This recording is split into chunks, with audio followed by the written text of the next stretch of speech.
12 today on Big 12 Radio. All things, all Big 12, all the time. This is the Big 12. This is a different league. You're watching us streaming live on the Big 12 Fast channel, Big12Studios.com, YouTube, and more. He's Ari Timken. I'm James Westling, and now we are joined by a guy that threw for over 11,000 yards when he was the BYU quarterback. John Beck joins us. What's up, John? How you guys doing? Man, we are pumped for this game Saturday. Hey, are you still doing your quarterback training program? Yeah, that's what I do. 3D QB, private quarterback training. Been doing that since I finished playing. Man, you've worked with guys like Tom Brady, Matt Ryan, Drew Brees, Jared Goff. Like, these are some big names. Who? Yeah, been pretty fortunate. You know, a lot of people, when they kind of start getting into the private training, usually you start with the younger ages and you hope that some of your younger guys make it big. Because of me kind of jumping into this, it was kind of for myself. When I was still playing in the NFL, I started working with a guy named Tom House. That's the person who was training Drew Brees and Tom Brady, and I got connected to him through Drew, who I had been training with for a handful of years while living in San Diego in the off seasons. And so I was super fortunate that right at the tail end of my playing time, I was getting to spend a lot of time with Tom, and it just kind of worked out where going into my 7th season, I wasn't with the team for the off season. He invited me to stay there and learn from him, and that's when guys like Matt Ryan started reaching out, and it just kind of trickled from there. And the agency that represented me asked me to start doing draft prep for incoming draft guys. That then kind of blew up into then other agencies requesting for draft prep, and it's just taken off from there. Yeah, the Tom House story is so interesting to me. John, I mean, you're a former NFL quarterback. You were an NFL draft pick. Tom House was a baseball player. Like, what? Yeah. How did he become this world's renowned quarterbacks coach? I mean, the funny thing was, I was a huge baseball player growing up, and my dad had actually bought all of Tom's books.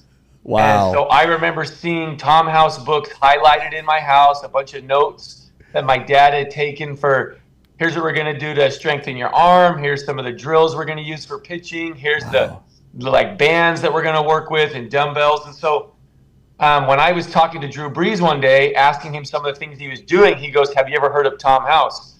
And my mind went back to all those books when I was like a kid and teenager, like, yeah, the baseball guy? Baseball player? And anyway, that's exactly it. But really what it was Tom was a pioneer in the baseball world, and a lot of those things had not come into the football world yet. And so at the beginning of this, the things that we were doing with quarterbacks, nobody was doing. Nowadays, because technology and a lot of information has spread very quickly, a lot of people are doing what the baseball world was doing for quarterbacks. And so it's not so unique now, but back in 2000 and I think 12 was when I first met with Tom.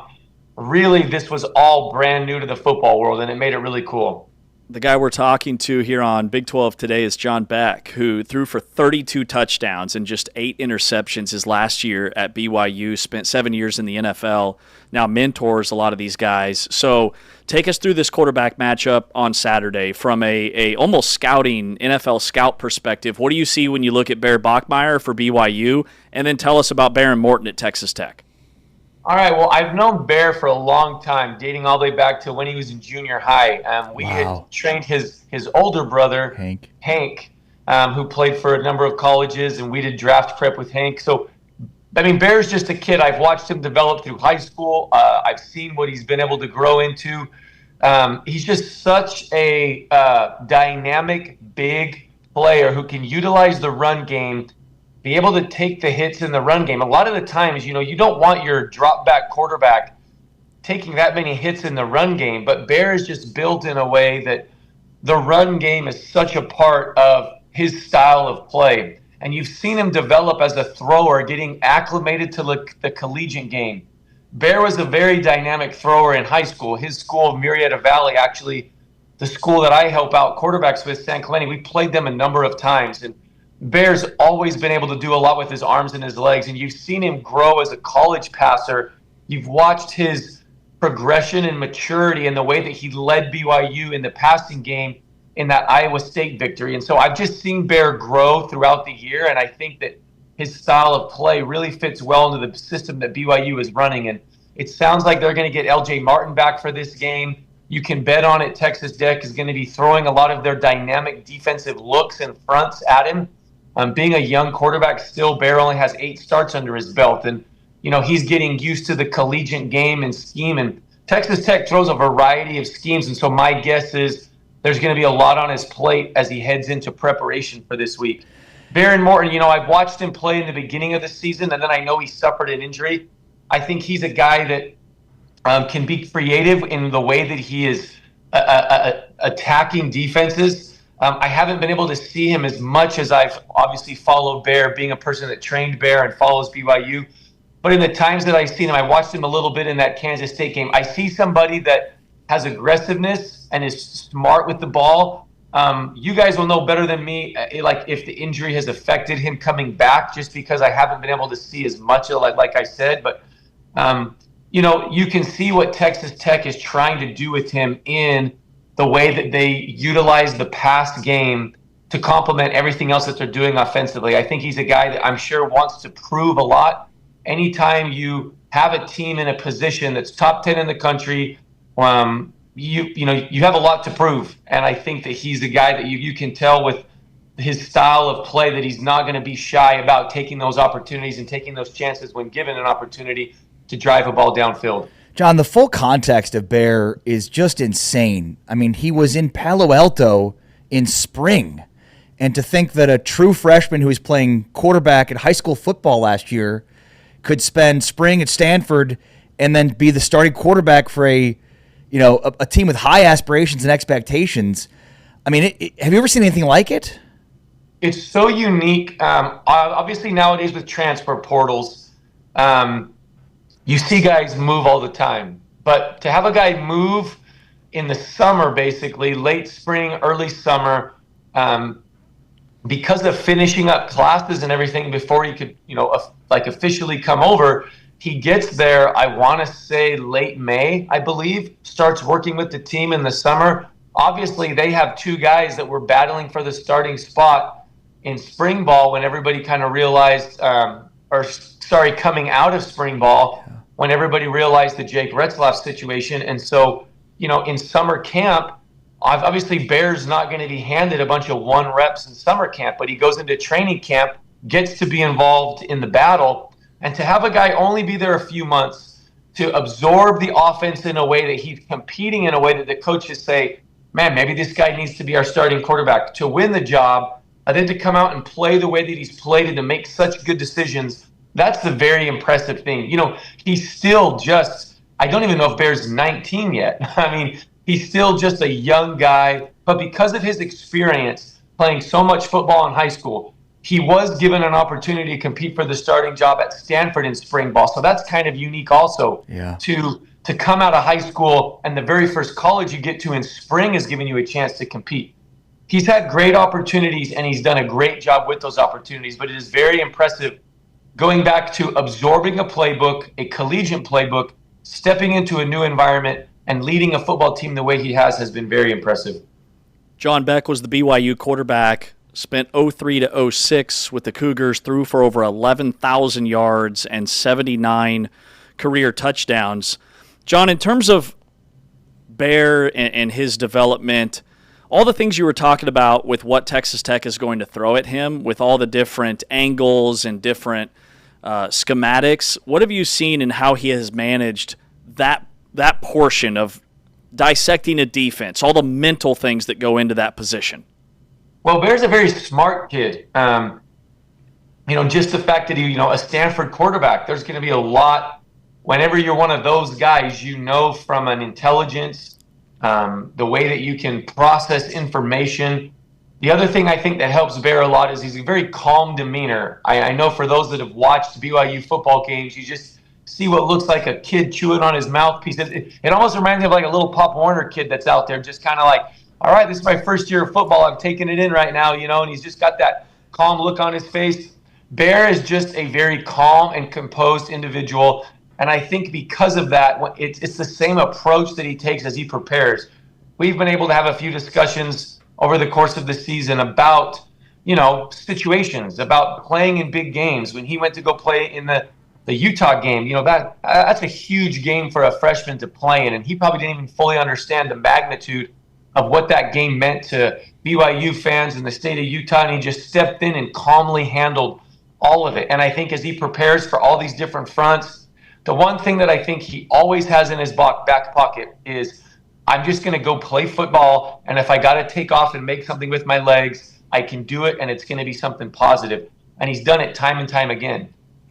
As a BYU alum, can you just speak to how big of a deal this game on Saturday is, given, that you competed in the Mountain West? There are times where BYU is, unaffiliated with the conference, but for BYU to be in the Big 12 now and be in this game as a top 10 team heading into the playoff, heading into the stretch run here before the college football playoff, can you just speak to how incredible that is as a BYU alum and fan, and just how far of a road it's been?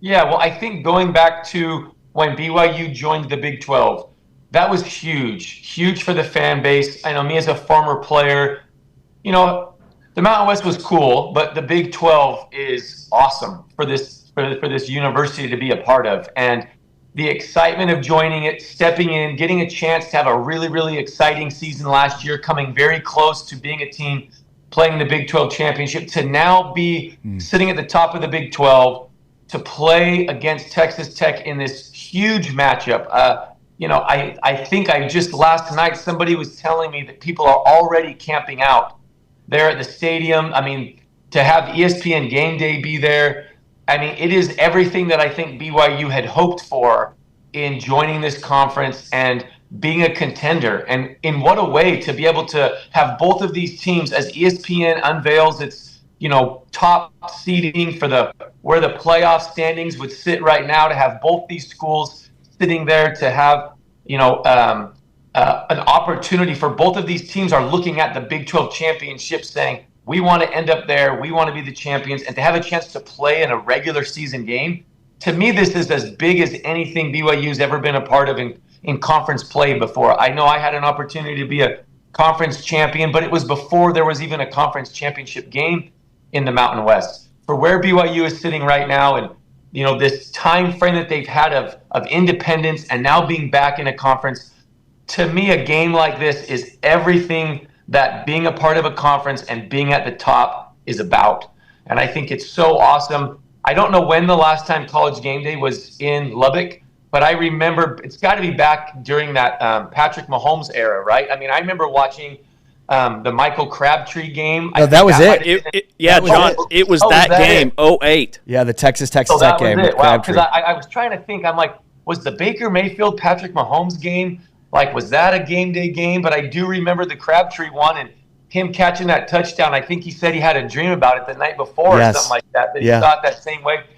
Look, I was looking at tickets of saying, is there a way for me to get my family out to this game, just because I think it's going to be an amazing environment there at that stadium with so much at stake in this game. And I'm just so proud as a BYU alum that BYU has worked their tails off and put themselves in this position. And I'm so excited for the football players that they get to be a part of it. This is what college football is about. Games like this, a conference like this, with everything that it has going into it. Yeah, spoiler alert, it's not inexpensive. Right. John, gotta ask you about. I want to ask you about one of your memories when you were playing at BYU. A 33-31 win over your rival Utah. You guys were down 24-14. This is the final Saturday of November back in 06. You threw for 3 touchdowns in the fourth quarter alone and had almost 400 yards in a come-from-behind win. That's got to be up there in terms of your BYU memories and playing days. Yeah, absolutely. That was an exciting game. I remember we got off to a hot start. I believe we went up 14-0. And then we kind of sputtered and had a tough time, and Utah came firing back. But that's definitely been a highlight of my playing career and my time at BYU. And every year during the Holy War, I'm reminded of it. I constantly get to do some interviews here or there where they ask tell us what it was like. Going back to that conference play conversation, that had huge meaning in the conference. We had never been a conference champion in the Mountain West Conference since joining it. No, I think BYU did 1 year. I take that back. I hadn't been a part of a conference championship. I think BYU did in '01, I believe. But it's just to have those games against a rival, a big game late in the season. I think we all, as football fans, we love those late season games because, the preseason hype is fun. And it's fun to see what everybody thinks is going to happen. But then you get out there and it actually has to take place. You got to play the games. And then all of the factors come into it. You have injuries that happen. You have road games. You have these big, gigantic wins. And then all of a sudden the team falls flat the next week and they get upset by a team that no one saw coming. And that's what college football is all about. And then these late season games where now, all right, things have kind of settled and, the deck is starting to take shape. And now we have these amazing matchups like this. Back at my time, when I played that game, it had been a handful of years since we had beaten Utah. And there was a lot at stake for us in the conference championship and that rivalry. And it made it super, super exciting. I think something that's cool as a BYU fan is watching some of these kind of new rivalries within the Big 12 happen for BYU, where it's starting to create some of these big games and opponents that mean something in a new conference. That's exciting as a BYU football fan to see that taking place. Yeah, man, this time of year is the best. We are jacked up for Saturday. Number 7, BYU. Number 8, Texas Tech. Noon Eastern, 11 Central from Lubbock, Texas. John, this was great. We've got to have you back on down the road. Sounds great. I appreciate you guys having me on. Thanks, John. Former BYU quarterback John Beck here on Big 12 today. Threw for over 11,000 yards during his playing days. BYU went 11-2, won the Mountain West back in '06. He had over 30 touchdowns, spent several years in the NFL, and now runs a quarterback training academy out in California. Some big names have gone through his program. More to come here on Big 12 Today on Big 12 Radio, heard exclusively on TuneIn. You're watching us on Big 12 Studios, the Big 12 Fast Channel. He's Ari, I'm James. This is the Big 12 Conference. This is a different league, and we are brought to you, the Full-Time Fan, by Modelo.